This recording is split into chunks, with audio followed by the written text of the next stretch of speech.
सबसे पहले हम लोगों को 1 से 9 तक का क्यू सबके दिमाग में होना चाहिए। ऐसे निकालने के लिए इसके 2 तरीके होते हैं। सबसे पहला हम लोगों का होता है गुणनखंड विधि, जिसको हम लोग सबसे पुराना विधि मतलब पढ़ते हैं, 8वां में पढ़े होंगे आप लोग, तो 8वां में भी पढ़ाया जाता है उसी तरह से गुणनखंड विधि से।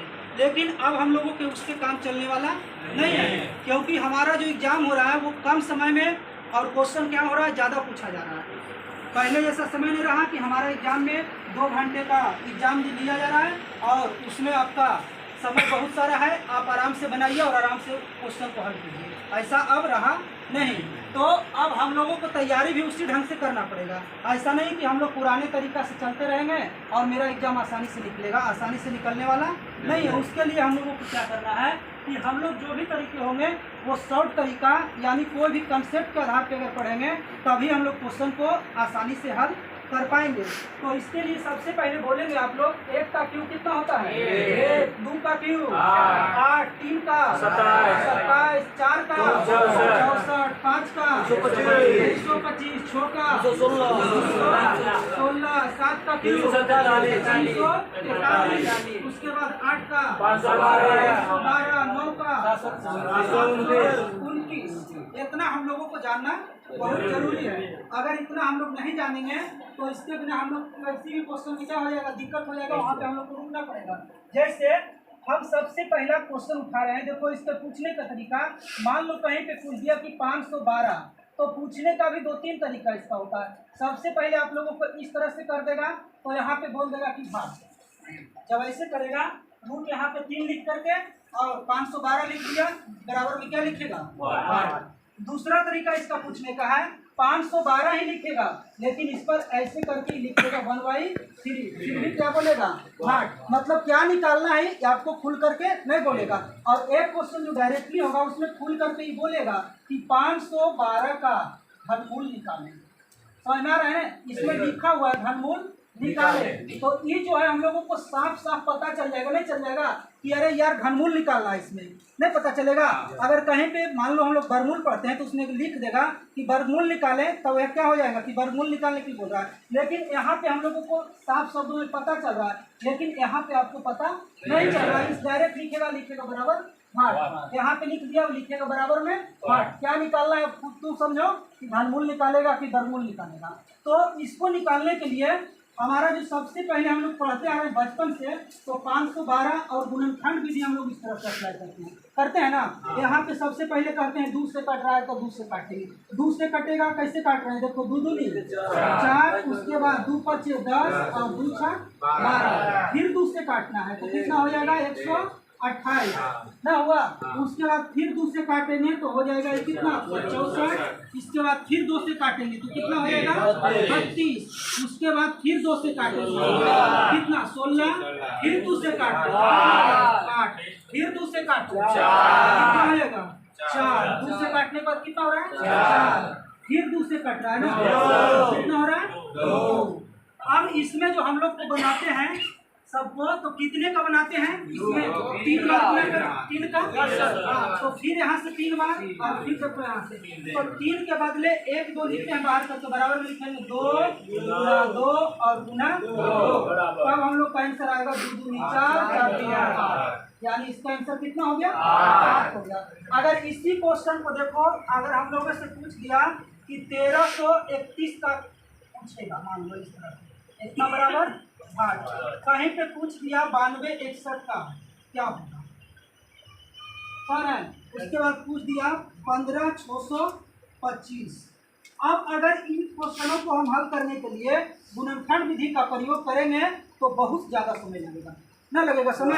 इस क्वेश्चन को हल करने के लिए अगर आप लगाएंगे तो सबसे पहले हमको लगता है 1 मिनट आपका पार हो जाएगा इस सोचने में कि कैसे कटेगा। जैसे इसमें तो पता चल गया कि यार 2 से कट रहा है, काटते चलो, आसानी से हम लोग को कटते चल गया। लेकिन वही दूसरा क्वेश्चन को भी उठा करके आप लोग देखें तो पहला या दूसरा यहाँ पर जो भी क्वेश्चन है दोनों में से किसी को काटेंगे तो सबसे पहले दिमाग लगाना पड़ेगा कि कैसे कटेगा, और सोचते सोचते हम लोगों का समय क्या हो जाता है, निकल जाता है, और बाद में हम जब एग्जाम में बैठते हैं हमारा समय नहीं बचता है, और इस कारण से क्या करते हैं हम लोग को क्वेश्चन सही से हल नहीं कर पाते। तो हम लोगों को समय बचाने के लिए एक तरीका है, और उस तरीके का ठीक है, हम लोग यहाँ पे उपयोग करेंगे जिसके लिए क्या बोल रहे हैं 1 से 9 तक का क्यूब हम लोग के दिमाग में होना चाहिए। 1 से कितना तक 9 तक, इससे ज्यादा का कोई जरूरत नहीं है। इसी से दुनिया में कहीं पर कोई भी घनमूल पूछेगा 1 से 9 तक अगर हमारे पास रहेगा तो हम आसानी से घनमूल को निकाल सकते हैं। समझ रहे हैं? तो घनमूल निकालने के लिए सबसे पहले इसमें जो जोड़ा हम लोग बनाते हैं, कितने का बनाते हैं 3 का। 3 हमको का होता है ना कि सर यहाँ देखिए 3 बार, तो यहाँ पे लिए, फिर यहाँ पर 3, तो फिर इसके लिए एगो लिखे, फिर यहाँ पे देखो 3 बार हो रहा है 1 2 3, तो उसके लिए कितना बार लिख रहे हैं 1 बार लिख रहे हैं। तो यहाँ पर अब कह रहे हैं कि अगर हम लोग गुणनखंड विधि से बनाने के लिए लग जाएंगे तो हमको पता चलेगा कि 5 मिनट एक क्वेश्चन में लगेगा, नहीं लगेगा। तो उससे बचने के लिए हम लोग एक तरीका सीख रहे हैं, और उस तरीका में आसानी से देखिए हम लोग किस तरह से घनमूल को सीख रहे हैं। सबसे पहला काम क्या होगा, 3 अंक अंडरलाइन करना है। समझ रहे हैं? इसमें सबसे पहला काम क्या होगा कि 3 अंक को अंडरलाइन, इसमें जोड़ा जो बनाते हैं हम लोग कितने का बनाते हैं, बार बार 3 का बनाते हैं। तो पहला बार में अंडरलाइन कितने का करना है 3 का। सर उसके बाद देखना है कि इकाई अंक पे कितना लिखा हुआ है, तो इकाई अंक पे कितना लिखा हुआ है, कितना लिखा हुआ है। अब ये पूरी जो संख्या का क्यूब यहाँ पे लिखा हुआ है 1 से 9 तक हमारे पास, तो देखेंगे इसमें कि जिसका क्यूब करें कि एक ही आता है। मतलब इस तरह से देखना है कि जिसका क्यूब करें तो लास्ट में जो इकाई अंक है वो क्या होना चाहिए, आना चाहिए। 1 हो या कुछ और संख्या हो, उसमें जो है लास्ट में क्या होना चाहिए, आना चाहिए। जैसे यहाँ पर देखिए 1 है, तो किसका क्यूब करेंगे कि 1 आएगा, 1 का। तो यहाँ पर हम लोग क्या करेंगे 1 इस तरह से इसे लिख दिए। अब बचा हमारे पास कितना, सिर्फ 1, यानी कि तीनों अंक का काम क्या हो गया, खत्म हो गया। जैसा ही अंडरलाइन हम लोग किए और इसका इकाई अंक पे क्या आएगा, किसका आएगा 1 का। समझ में आ रहा है ना? तो अब क्या हो गया, खत्म हो गया ना। अब बचा मेरे पास कितना, सिर्फ 1 नहीं बचा, सिर्फ कितना बचा 1। तो अब हम लोग क्या दिमाग लगाएंगे, वैसी संख्या चुनना है जिसका क्यूब करने के बाद उसके आसपास या उसके बराबर आए तो चलेगा, लेकिन उससे पार नहीं करना है। जैसे अब फिर से दिमाग लगाओ, किसका क्यूब करेंगे कि उसके आसपास या बराबर आ जाएगा, बताओ। एक का ना, तो यहाँ पर कितना लिख देंगे 1, यानी हमारा क्वेश्चन बन के तैयार हो गया कि किसका हो गया 11 हो गया। इसका घनमूल कितना हो गया। अब दूसरा क्वेश्चन पे ध्यान देना, दूसरा में देखो लिखा हुआ है, मान लो ना दूसरा को छोड़ते हैं हम आते हैं इस पे कि सर छोटा बना रहे हैं ना, बड़का बना रहे हैं, ठीक है। तो बड़ा वाले क्वेश्चन पे आ रहे हैं, यहाँ पे भी 3 अंक हम लोग कर दिया, 3 अंक हो गया ना। तो 3 अंक अंडरलाइन जब हो गया तो लास्ट में कितना है 5 है। अब किसका क्यों करें कि लास्ट में 5 ही आएगा, 5 का। तो यहाँ पर क्या लिख देंगे 5, इस तरह से हम लोग लिखा गया 5, लिखा गया ना। उसके बाद देखो क्या करना है, बचा हमारे पास कितना 15 ना, इधर 15 बच गया। तो किसका क्यों करें कि उसके आसपास उससे कम हो जाए लेकिन उससे पार नहीं करना। तो किसका चलेगा, देखो तो 2 का चलेगा, नहीं चलेगा। अगर कोई लड़का कहेगा सर 3 का चला दीजिए, तो 3 का पार कर जाएगा, 3 3 या 9 27, तो हम लोग कौन चलाएंगे 2 का। और ये हम लोग का घनमूल बन करके तैयार हो गया।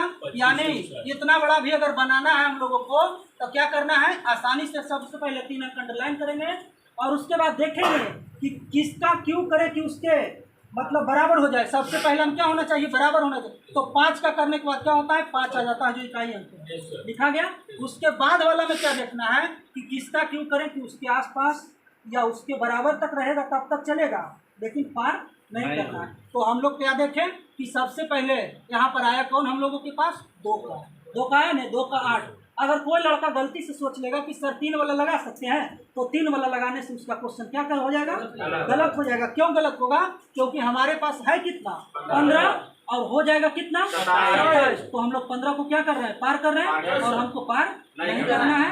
तो इसी तरह से कहीं पर भी आप लोगों को कोई भी एग्जाम में जाए और घनमूल आप लोगों को मिलता है तो बिल्कुल आसानी से आप गुणनखंड विधि का प्रयोग ना करें, आसानी से इस तरीका का इस्तेमाल करके और क्वेश्चन करें। दूसरा का एक ही आएगा सर है, हाँ जो भी है आप लोग इसी तरह से बनाएं और जल्दी में बनाएं। इस तरह से बनेगा, बनाने में कोई टाइम ना।